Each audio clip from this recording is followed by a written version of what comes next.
So, you are new to Guilders 2, or maybe you've been playing for a bit already, but you have now decided that it is time to swipe.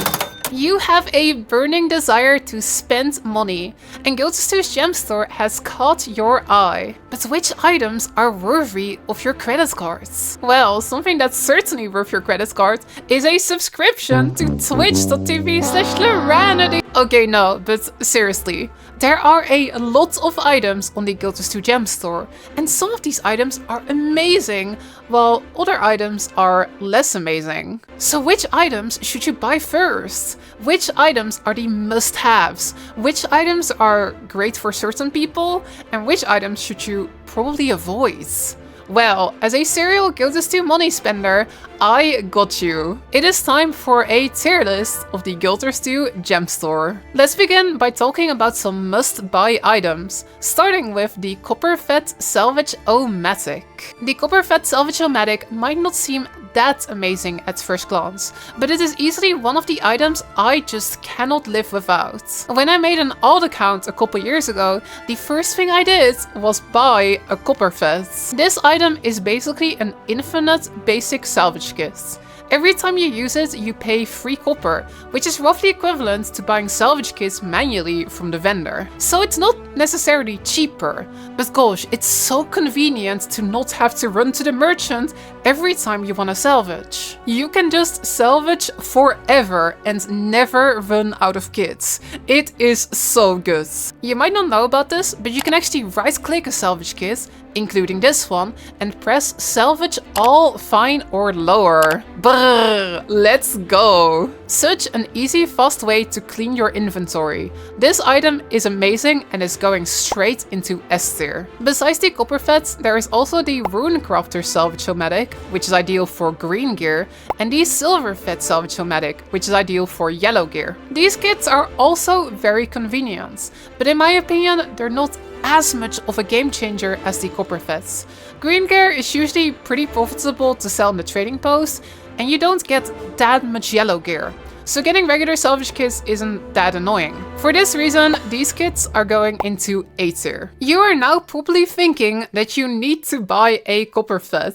Well, an awesome item to pair up with this is a shared inventory slots. These special inventory slots are shared between all characters on your account. So you can get one, put your copper-fed Salvage-o-Matic in there, and then use it on all your characters. These shared slots are awesome, and I have loads of them.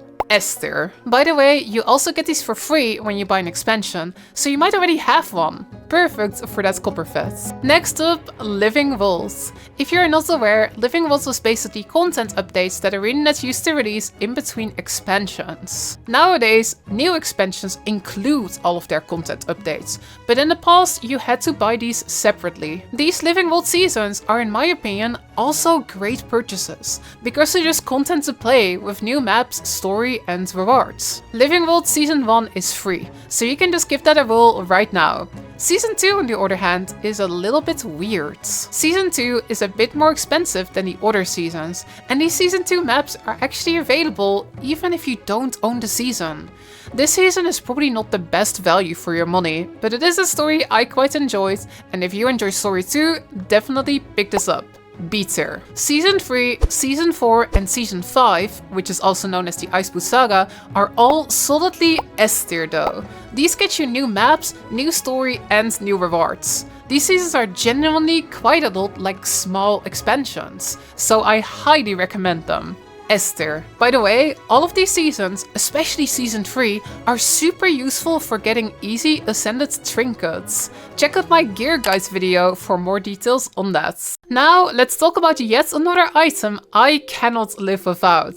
Lounge passes. Lounge passes give you access to special VIP lounges. These lounges are a lot like the in-game cities, with all the vendors, services and crafting stations that you would expect. These are super convenient, because usually all these services are super close together, so you don't have to run around as much as you would in a regular city. In my opinion, the 3 best lounge passes to get are the following. Mistlock Sanctuary. This is the only pass with access to fractal stuff. Armistice Bastion. This one has access to World vs. World stuff. Thousand Seas Pavilion. This pulse has access to fishing stuff. These 3 pulses also allow you to click the scroll a second time to quickly teleport back to where you came from in the open vaults. This is super convenient. Just teleport to your lounge, sell stuff, and quickly pop back into open vaults. Not all launch passes have this awesome feature. When you buy a launch pass, I highly recommend waiting for the permanent pass keys. These aren't always available, but it's so much better than spending money on the 2-week limited ones. Once you get your permanent launch pass, put it in a shared slot and enjoy ultimate convenience. Oh, by the way, if you don't want to spend any money on a launch pass, going to Sodo's Wizard's Tower Hub is a pretty solid alternative, because it also has all the vendors really close together. Because of this free alternative, I would probably put the paid launch passes not in S tier, but instead into A tier. Also in A tier, infinite gathering tools. This is pretty self-explanatory. These gathering tools never run out, which means that you don't have to run back to the vendor all the time. Unfortunately, you can only use these items on one character at a time, which does hurt their value a bit if you like playing multiple characters. If you have free shared inventory slots, something you can do is reserve free slots to easily swap over your infinite tools each time you swap characters. Just keep tools on all your characters and then swap them in and out by double clicking when you switch character. However, I am personally usually a little bit too lazy to remember doing this. I do highly recommend these items if you do a lot of gathering, and also if you hate running out of gathering tools. However, they are kind of expensive, and I do think that you can kinda live without them. B tier. Oh, also a quick side note. If you are buying infinite tools and the volatile magic tools happen to be available, consider getting those. Those tools give you bonus volatile magic whenever you gather, and you can trade that in Season 4 maps for super valuable materials. You can get that same volatile magic effect on the other tools by buying a glyph on the trading post, but those glyphs are pretty expensive. So, if the volatile magic tools happen to be available, I highly recommend you get those specifically. Speaking of alts, let's talk character slots. I would say character slots are a bit situational. If you don't care for alts, you probably don't care much about getting slots. But if you like making lots of characters, these are big value. A new character gives you lots of inventory space, access to new builds and storage for equipment, and you can also park them in convenient places out in the open vaults. Next to a chest, for example. If you want cheap storage, getting a dedicated mule character just for storage is also an option. For example, I have a special character just to hoard ascended stuff that I drop. Character slots are big value. A tier. If you want your storage to be a little bit more convenient, bank expansions are kind of awesome. You start with very little bank space in Guild Wars 2, so having a bit more space is super helpful. Especially the first couple bank upgrades feel awesome. A tier. A similar upgrade is also the Storage Expander.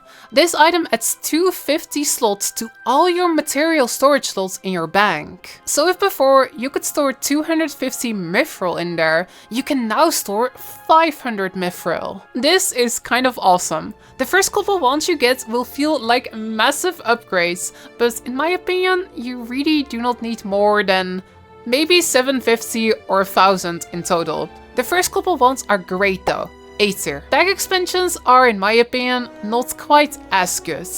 They only apply to one character, which is a bit awkward if you play lots of alts. It is kind of cool though to have lots of bag space on your main, but the reality is that if you just clean your bags regularly, you don't really need bag expansions.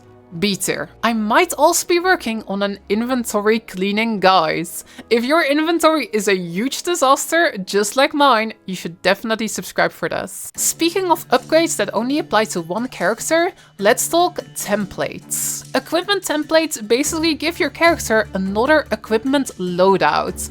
I love these because I love playing multiple builds on my characters, but I hate carrying around different gear sets in my inventory. These are super cool. A tier. There are also build templates, which instead store a combination of skills and traits.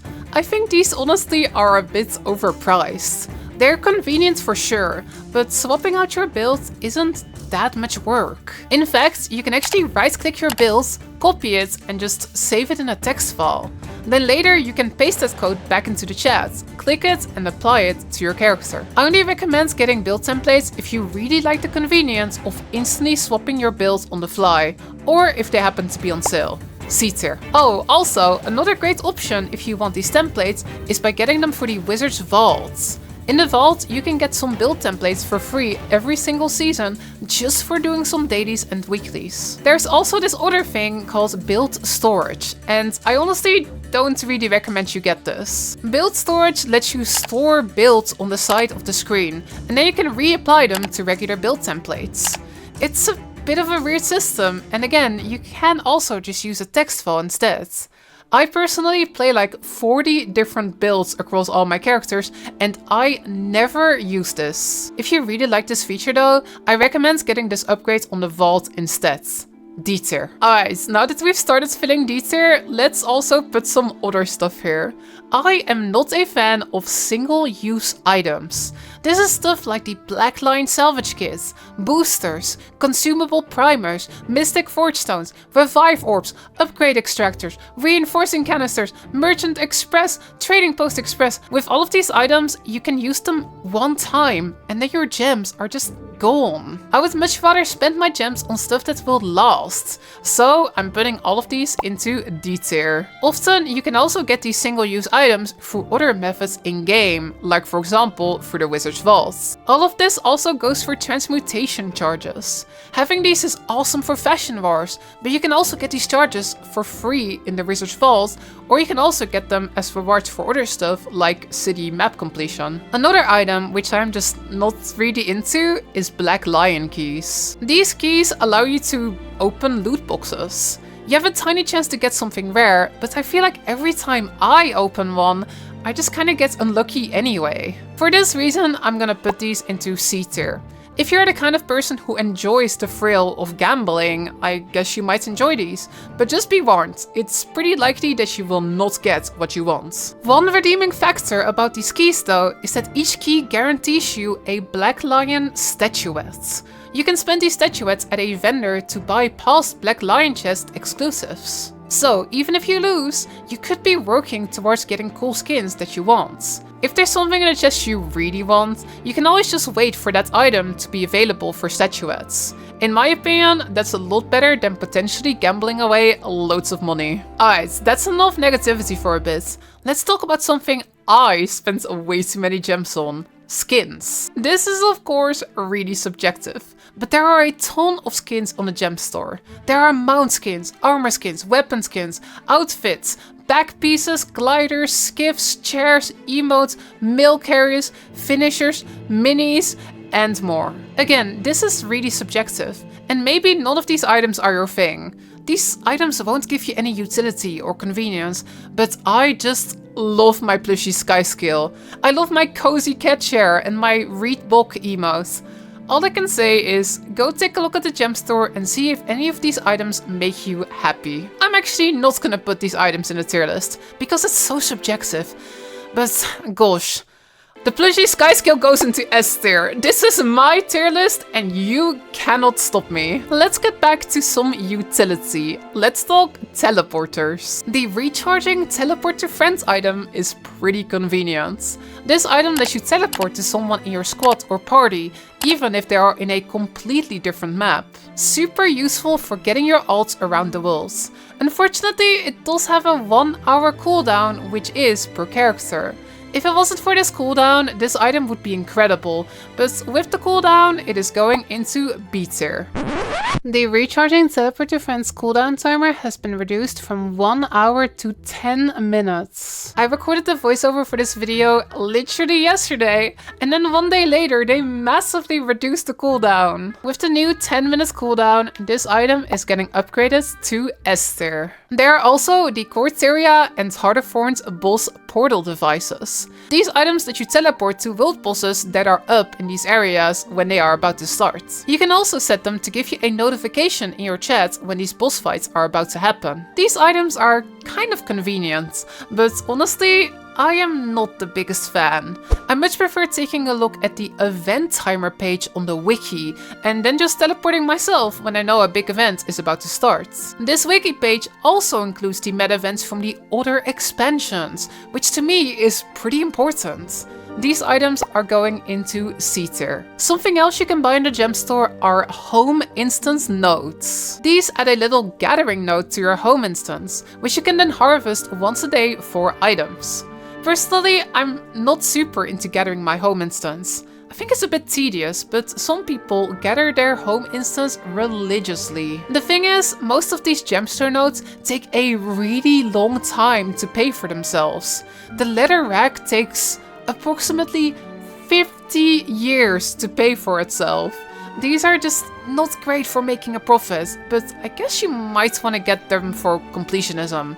I'm gonna put them into D tier though. Alright, we're almost done with this tier list. Up next is the additional crafting license. This item is very expensive, but it makes it so that all your characters on your account can have another crafting profession active at once. Normally, you can only have 2 crafting professions active, but with this item, you can upgrade your whole account to 3 crafting professions or even 4 crafting professions. Unfortunately, you cannot get more, so you can never get them all on one character. If you are the kind of person who doesn't like to play alts, this item might seem pretty good. But honestly, it is rather expensive. It's also just really easy to just swap to an alt and get some crafting done there. I would only recommend getting this item when it's on sale. C tier. And then finally, we have one more category of items to talk about. Let's talk skip items. First up is the level 80 boost. With this item, you immediately level a character to max level and you also get some free starter gear. I honestly do not recommend this item. Leveling is really fast nowadays with the adventure guide achievements. And you can also easily get Tomes of Knowledge, which level you from PvP, World vs. World and the Wizard's Vault. This makes the level 80 boost just not a very attractive deal because it is rather expensive.